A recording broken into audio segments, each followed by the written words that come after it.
ሰላም እንዴት ናችሁ? ዶክተር ሙሴ ይባላለሁ። ዛሬ የመጣሁት ብዙ በግ የምታደልቡ ልጆች በግ ገበያ ሄደን በጉን ስንመርጥ ምን ማየት አለብን እስቲ ያሳየን ብላችሁኛል። እስቲ ዛሬ አንድ ሰው ገበያ ሄዶ በጎችን መርጦ ለማደለብ ወደ ማደለቢያ ፋርም ከማምጣቱ በፊት ገበያ ላይ ምን አይነት በጎችን ነው መርጦ ወደ ገበያ ማምጣት አለበት የሚለውን እስቲ ላሳያችሁ ዛሬ እና እነዚህ ያው የምታያቸው በጎች ለዛ ማስተማሪያነት ያዘጋጀኋቸው ናቸው።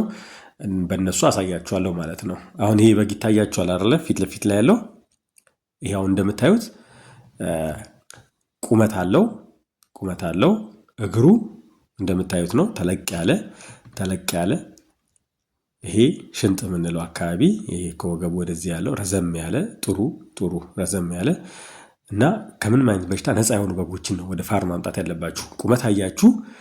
ቁመት አያችሁ በጣም የከሳ በግ አታመጡም፣ በጣም የወፈረ በግ አታመጡም። መካከለኛ በግ ይዛችሁ የምትመጡ ከሆነ ከዛ ውጭ ደግሞ እንደዚህ አፍንጫው እንደዚህ ንጹህ የሆነ አይኑ ያው እንደምታዩት እንደዚህ ጥርት ያለ አፍንጫው ንጹህ ካልሆነ አይኑ ጥርት ካላለ ፈሳሽ ካላቸው ምናልባት የበሽታ ምልክት ሊሆኑ ስለሚችሉ በጣም ጥንቃቄ ማድረግ አለባችሁ። ልክ ጸጉሩም እንደዚሁ ማለት ነው። እንደምታዩት ለጥ ያለ እንደዚህ ጥሩ እንደዚህ ጸጉር ያለው ለጥ ያለ ጸጉር ከፍታችሁ ስታያቸው ወደ ጭራቸው ተቅማጥ የላቸው። አሁን ይሄ ደርቋል፣ ተቅማጥ የለውም ማለት ነው። የደረቀ ነው እንጂ ተቅማጥ የለውም የምታዩትና እንደዚህ በቃ ያው እንደምታዩት አፍንጫው ንጹህ።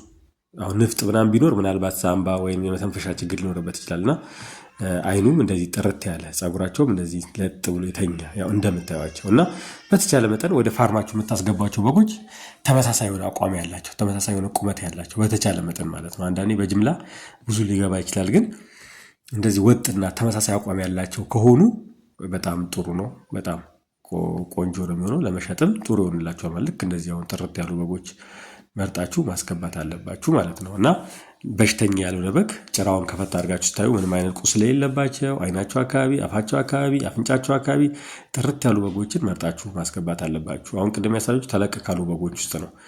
አነስ ካሉ ደግሞ በጎች ውስጥ እስቲ ላሳያችሁ። አነስ ካሉ አሁን ያ በግ እዛ ጥግ ላይ የምታዩት በግ አነስ ካሉት የበግ አይነቶች ነው።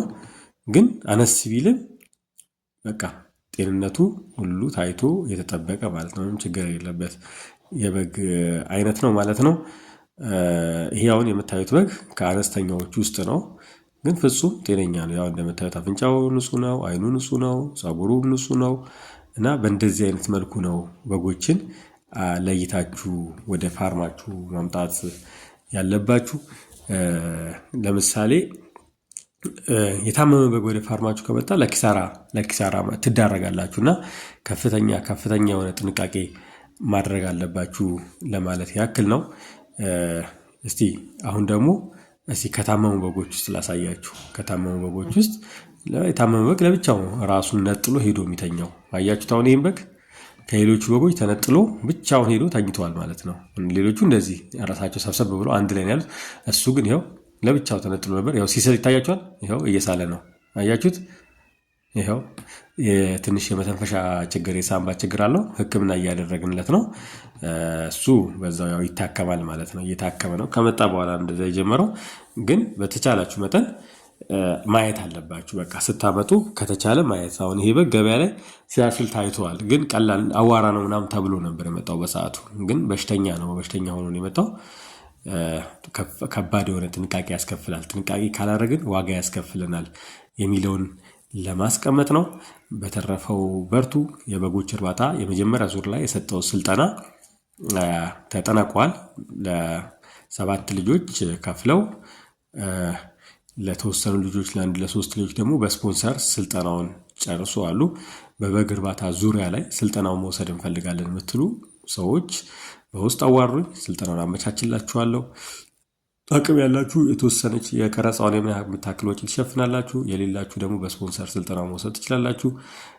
ተረፈው በጉ ላይ ለመሰማራት ፍየል ላይ ለመሰማራት ፍላጎት ኖሯችሁ ግን እንዴት ነው መስራት ያለብን ምግቡ ምን ይመስላል ያላችሁኝ፣ ችግር የለውም እናወራለን። በውስጥ አውሩኝ እላለሁ። በተቻለ መጠን በጎች ጤነኛ ሆነው እንዲመጡ ተመሳሳይ ቁመት ያላቸው በጎች እንዲገቡ ወደ ፋርማችሁ በጣም ያልወፈረ በጣም ያልከሳ በግ መምጣት አለበት። በጣም ከወፈረ እናንተ ጋር 100 ኪሎ ላይ ጨምር ይችላል። በጣም ከከሳም የበሽታ ምልክት ሊሆን ይችላል። መካከለኛ በጎችን መመረጣችሁ እንዳያዘነጉላለው። በተረፈው አመሰግናለሁ።